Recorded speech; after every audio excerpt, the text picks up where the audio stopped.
con un pectoral, tiene el arco en una de sus manos, un garrote, y una cosa muy interesante, por eso traje esta fotografía a colación, tiene una cabeza trofeo en una de sus manos. Es la misma que vemos arriba, tal vez se aprecia mejor arriba, y bueno, ya sabemos que las cabezas trofeos sí hace parte de, digamos, como de una cultura bélica, está documentada desde los celtas, y digamos uno de los casos más representativos son los achuar, nuestros vecinos ecuatorianos, que hacen la reducción de cabezas, de pronto los conocen mejor como los jíbaros, donde se mata, se quita la cabeza y por ciertos procedimientos se encoge el cráneo como una cabeza trofeo. Entonces fíjense que acá, a pesar de que los vemos, digamos, como no tan complejos en términos tecnológicos, sí vemos algunas prácticas que han sido documentadas en muchas culturas desde mucho tiempo, que sí nos permiten identificar, bueno, sí había algún tipo de confrontaciones y sí había algún tipo de cultura de guerra, más que la confrontación, siempre hay conflicto, pero hay de la cultura de guerra presente en este trofeo. Bien, entonces en términos de guerra, ¿a qué conclusiones podemos llegar? Encontramos que realmente las descripciones de guerras y batallas como tal son muy pocas, muchachos, y de las que hay hablan de un par de días, o sea, realmente no podemos hablar de guerra como tal. Eso es como la primera conclusión a la que llegamos después de haber sido, digamos, de la revisión juiciosa de los textos. Podemos hablar de que había escaramuzas, utilizaban la estrategia de la emboscada, y que en realidad lo que acompañaba la pelea era más una fiesta. Entonces estaban enmarcadas en estas performances públicos, entonces había danzas, procesiones, lo que los españoles pudieron haber dicho que había miles de personas. En realidad se referían a las personas que acompañaban el evento, no realmente a los guerreros. Tenemos documentación etnográfica para una comunidad en Bolivia que se llama Tinku, que practica el Tinku, donde estas comunidades indígenas una vez al año van allá, hacen confrontaciones físicas, pues como mano a mano, donde incluso pues hay sangre, alguien puede morir, pero esto no es con el fin de guerra o no tiene el fin de destruir al enemigo, sino poder ofrecer un sacrificio por mediante el golpe, pues la sangre es una ofrenda que se le da a la Pachamama. Entonces yo creería que para el caso de los muiscas estamos más cercanos a esa idea del Tinku, por las ceremonias se acompañaban, y aun si había festejos y si había consumo de alcohol, pues todo el mundo iba. Entonces hay descripciones que hablan de que en estas batallas iban niños, iban ancianos, iban en la fiesta, mientras que los otros peleaban ahí al lado, ¿sí? Pero los españoles no van a decir, tuvimos un ejército de 100, sino todo el que estaba ahí, ¿no? Lo metían dentro del ejército, y de alguna forma eso creó la idea de que los muiscas tenían ejércitos muy organizados y eran muy numerosos y tenían una tecnología muy sofisticada, cuando pues en realidad, pues por lo menos no hemos encontrado la evidencia.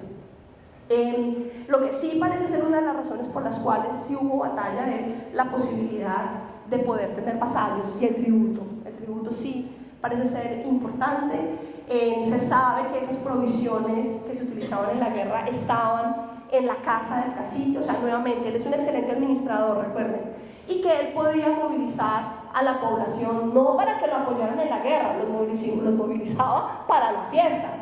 Entonces, además de guerreros, tenía que tener chicha, cosa, porque eso es lo que iba a dar precisamente en esas, digamos, como confrontaciones físicas.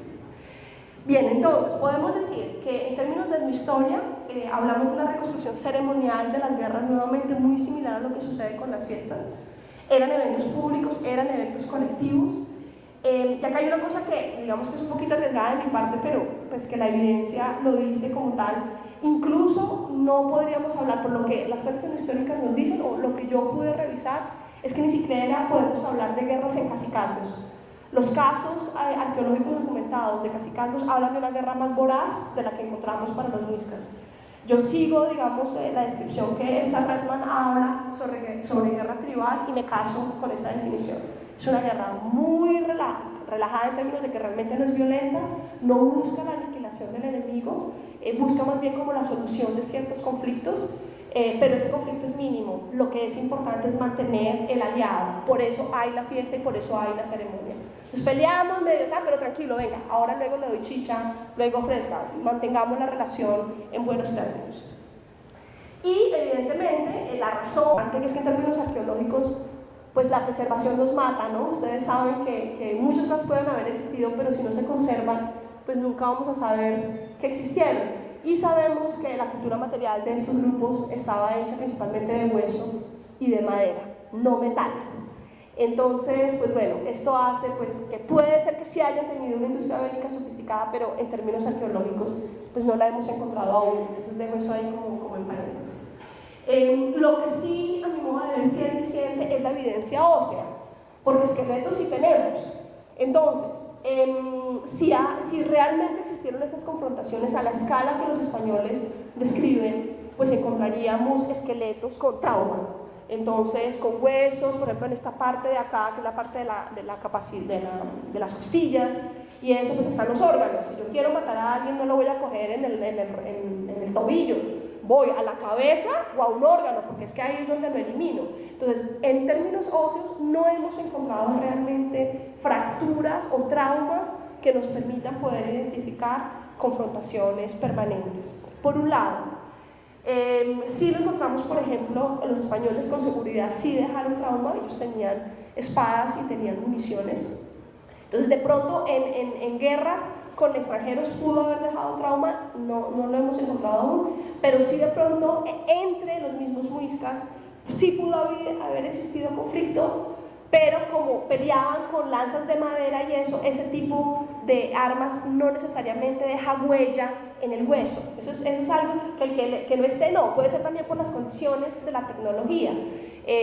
Si a uno lo coge con una espada y le coge la columna, seguramente el filo de la espada va a dejar evidencia en la columna o en cualquier otro hueso que se toque. Si la lanza es en madera, posiblemente me hiera la piel, me pueda desangrar, pero no tiene tanta probabilidad de dejar evidencia en el hueso. Entonces, eso es un problema, digamos, en términos de identificar guerra o trauma con los muiscas. Pero bueno, lo tenemos pendiente, pero hasta el momento realmente no encontramos suficiente evidencia. Y a pesar de que no deje huellas, lo que sí podemos decir es que si había conflicto, pues hay una gran probabilidad que el hombre adulto haya mayor mortalidad en cierto grupo poblacional, y pues hasta el momento tampoco no hemos encontrado evidencia ahí. Lo que sí podemos decir también que no encontramos evidencia es que la guerra se haya organizado de una forma regional, que se haya realizado desde un centro del poder, que haya una destrucción de estructuras residenciales, o sea, como quemas o destrucción que por lo general se da en ataques bélicos. Y nuevamente que estos tubos que encontramos, que nos hablan, nos describen esos guerreros, pues están fuera de contexto. Entonces, nuevamente, pues por lo general son en museos, en colecciones privadas. Entonces realmente no sabemos cuál era el rol que ellos cumplían en esa sociedad. Y ya digamos en términos un poco más teóricos, creería que esas confrontaciones o ese concepto de guerra que tuvieron los muiscas es un concepto muy diferente a nuestro concepto moderno. En la literatura se habla de guerra primitiva, aunque a mi modo de ver es mucho más civilizada, porque las confrontaciones no buscaban la destrucción del enemigo, buscaban de pronto, o el desplazamiento del enemigo, lo que buscaban era simplemente el pago de un tributo. La guerra se hacía, digamos, en términos de estrategia, era más de tipo de emboscada, y por eso se ha planteado que para el caso de guerra en los muiscas no era realmente un concepto de guerra real como lo podríamos entender desde nuestra mirada occidental moderna, sino una guerra ideal, es decir, que posiblemente estos tumbos que son, digamos, como la única evidencia más sustanciosa que tenemos en términos arqueológicos, buscaban más un poder de lo sobrenatural, una manipulación más de poderes mágicos, donde el guerrero funcionaba como un intermediario de eso, y que con seguridad el guerrero tendría un valor social bien importante en estos grupos. Entonces, muchachos, ya para terminar y responder la pregunta que planteé en un principio, ¿quién es el cacique? Después de haber viajado un poco por las fiestas y por las guerras, estos 4 conceptos a mi modo de ver son como los más importantes. Primero, el cacique, sí, había caciques en los muiscas, por supuesto, pero no era una élite institucionalizada, al contrario, estar en el poder era un poder que era inestable, y estar ahí era muy costoso. Con seguridad esta gente tenía que trabajar reuniendo, convenciendo a la gente, haciendo alianzas, invitando, consiguiendo la chicha, consiguiendo todo eso para poder mantenerse en gracia con su comunidad. Entonces realmente el cacique no es esa idea que nos venden en los museos del que está en su trono mandando, sino al tipo le tocaba duro, le tocaba guerreársela para poder mantenerse ahí, y cuando no servía lo cambiaban, eso es claro. Con seguridad gozaba de un poder social que se representaba en esta parafernalia de poder. Sí, es posible que él haya usado toda esta indumentaria de oro, de textiles, como vemos arriba. Parece ser que incluso entre los muiscas lo que realmente demarcaba la diferenciación social era el uso de ciertos textiles, no el oro como tal. El valor del oro se lo damos nosotros occidentales, ¿no? Y se lo dieron los españoles, pero para ellos el oro era, no tenía el valor económico que nosotros le atribuimos, pero sí la jerarquización se marcaba por el uso de textiles. Entonces, no solamente tenían esa parafernalia del poder, con seguridad tenían ese prestigio, y ese prestigio a cambio de poder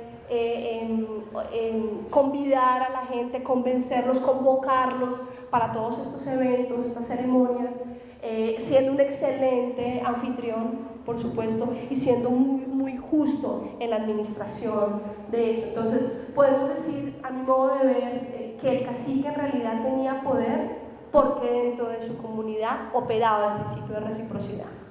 Si no era porque él estuviera ahí por gracia de Dios, sino que él tenía las herramientas para poder gestionarle a la comunidad, devolverle, repagarle su deuda. Recuerden que la reciprocidad yo doy, pero no genera una obligación social que debe ser repagada, y en ese pago alimentaba la vida religiosa y ritual que estas comunidades tenían, que sí era importante para todo el mundo. Entonces, más allá de ser el líder político, era un excelente administrador, y era un excelente administrador que gracias a su carisma, también a su labia, a su poder de convencimiento, podría mantenerse en el poder. Y pues esta idea, digamos, es un poco en contravía de lo que otros autores han planteado, pero que poco a poco creo que la nueva generación de arqueólogos hemos llegado a establecer un poco esto de que no hay que hablar de los cacicazgos muiscas, de pronto hay que ser un poco más prudente y hablar de las comunidades prehispánicas de las montañas altas para poder designarles esa etiqueta de cacicazgo. Creo que todavía hay mucho más por investigar. Definitivamente no éramos sociedades estatales, pero sí eran sociedades con un concepto del poder muy sofisticado, y tan sofisticado que resistieron a los españoles años después. Hay evidencias de momias del siglo XVI y XVII. Es decir, a pesar de haber sido adoctrinados, dominados por los españoles, ellos seguían practicando, momificando a sus caciques, seguían practicando sus rituales y seguían de alguna forma rescatando algo del concepto de reciprocidad que ellos tenían. Entonces, en términos políticos, fueron mucho más interesantes, ¿no?, que los aztecas, que apenas cogieron al cacique, cayó el imperio. No, estos resistieron muchos años más. Entonces creo que también hay que valorar esos procesos. Que trabajé sobre el papel de las órdenes religiosas en el proceso de evangelización. Y algunas de las conclusiones que voy a exponer, digamos, coinciden mucho con lo que la profesora Gidelman nos ha dicho. ¿Cuántas preguntas voy a plantear? Una es... antes. ¿Por qué se une una conquista con un proceso de evangelización? ¿Por qué las dos cosas, ¿no? ¿Por qué se defiende eso? Pues, segundo, ¿y en qué se basa eso? Segundo, ¿quiénes se evangelizaron? ¿Y cuáles son las lógicas? Tercero, la metodología, ¿cómo se evangelizó? Y un poco las etapas. Y la última es, ¿y qué pasó con eso? O sea, ¿qué quedó? ¿Cuáles son los resultados? Entonces, a grosso modo, voy a intentar como sintetizar información. Y ahora sí. ¿Por qué se une una conquista con un proceso de evangelización? ¿Por qué fue España? ¿Por qué no fue Inglaterra, por ejemplo? ¿Por qué no fue Francia? ¿Por qué fue España y Portugal? ¿Por qué no fue, por ejemplo, Venecia, que era la principal, digamos, potencia marítima del Mediterráneo, ¿no? El mundo atlántico es un mundo, digamos, que se descubre después, pero el mundo en el cual estaba centrada Europa era el mundo mediterráneo. Entonces, ¿por qué se unen esos dos procesos? Hay que tener en cuenta primero que para el hombre medieval el mundo natural y el mundo sobrenatural estaban unidos, ¿no? Igual que para también el mundo de las sociedades amerindias, ¿no? Es decir, no hay distinción entre lo sagrado y lo profano, como tal.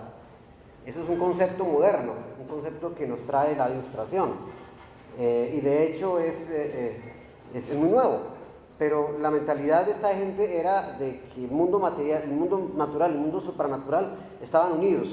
Por lo tanto, la iglesia y el Estado estaban en una simbiosis, y ambos servían a los intereses del otro. Eso es una idea que viene desde antiguo, ¿no? O sea, el cristianismo se va a instalar en una sociedad así. Por otra parte, hay que decir que, ¿por qué España y no Francia? ¿Por qué no Inglaterra? Pues porque España era el país que venía de un proceso de reconquista de su territorio frente al Islam, ¿no?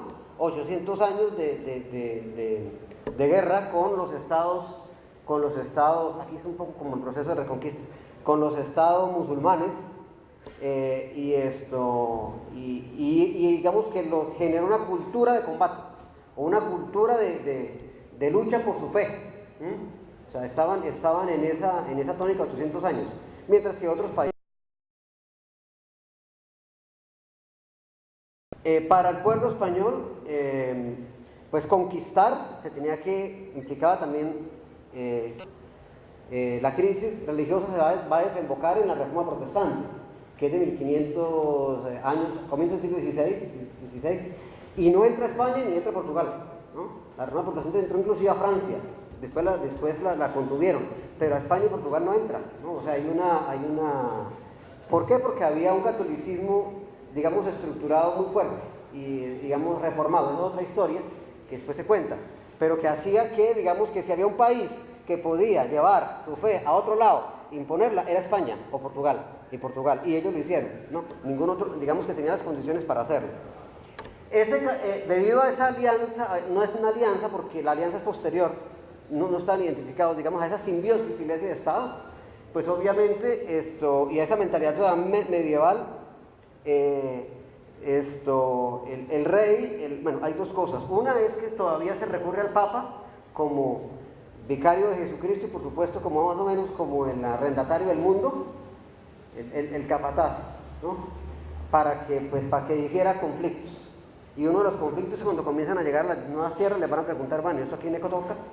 Y el Papa Alejandro VI, de los últimos actos, digamos, de poder del Papa por encima de los estados, va a decir, con el Tratado de Tordesillas, va a decir, bueno, lo que pasa de esa línea amarilla para el este es para este lado, es para Portugal, y para el oeste es para España, ¿no? Entonces, por eso a Brasil le tocó a Portugal.